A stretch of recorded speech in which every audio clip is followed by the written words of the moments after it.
यशस्वी उद्योजकच्या या भागात आपलं मनपूर्वक स्वागत। नवीन विषय, नवीन आशय आणि एक नवीन सक्सेस स्टोरी। तुमचा विचार जर पक्का असेल आणि त्याला मेहनतीची जर जोड असेल तर ध्येय कितीही अवघड असो, एक दिवस यशाची गोड गोड फळं तुम्ही नक्की चाखता।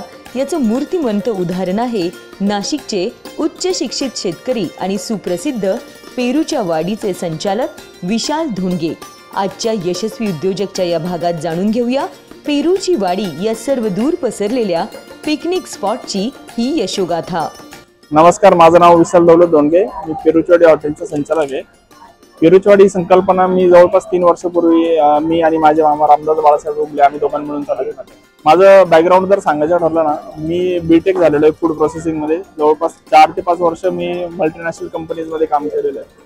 काम केल्यानंतर एक वेळ अशी आली, वडील एक्सपायर झाल्यानंतर मी काय करू काय नाही असा विचार माझ्या मनात आलेला। 1 वर्ष नोकरी केली मी, घरच्यांच्या विरोधात जाऊन मी नोकरी सोडून दिली। नोकरी सोडल्यानंतर काय करू हा विचार माझ्या मनात येत होता। आल्यानंतर मी सुरुवातीला 1 वर्ष शेती केली। शेतीमध्ये द्राक्ष, टोमॅटो असे पिकं वगैरे केली। ते पिकांमधून मला काही उत्पन्न भेटलं नाही, शेतीला काही भाव वगैरे भेटला नाही। त्यानंतर एक मामांची जागा होती मुंगसरा फाटा म्हणून, या ठिकाणी जागेत पेरूचे झाडं लावलेले होते। सर्व 65 वर्षापूर्वीचे झाडं होते। झाडं लावले होते तर मग याच्यात काय स्टार्टअप करावं काही नाही विचार केला। चालू करताना भरपूर अडचणी आल्या। जागा खड्ड्यामध्ये होते। बरेच जण विचार म्हणायचे की जागा खाली तुमची तर तुम्ही ऑलरेडी खड्ड्यात आहेच तर अजून खड्ड्यात जाणार, हे असं काही स्टार्टअप वगैरे चालू नका करू। त्या सगळ्यांच्या विरोधात जाऊन आम्ही हा निर्णय घेतला।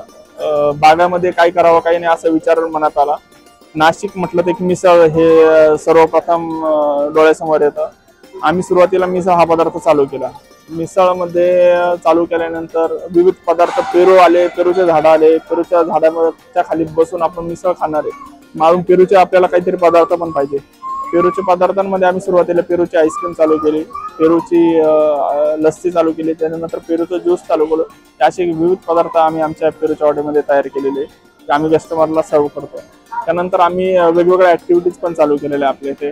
त्यामध्ये बर्ड पार्क आलं, बोटिंग आलं, गेम झोन आलं। बर्ड पार्क मध्ये तुम्ही पक्ष्यांसोबत इंटरॅक्ट करू शकता, त्यांना खाद्य वगैरे खाऊ घालू शकता।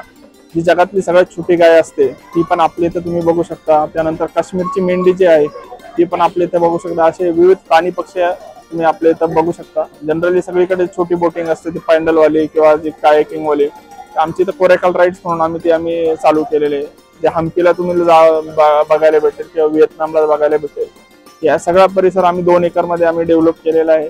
साधारणतः याला 4 वर्ष झालेले आहे। नाशिक शहरापासून काही अंतरावर असलेली पेरूची वाडी पर्यटकांची पहिली पसंती आहे।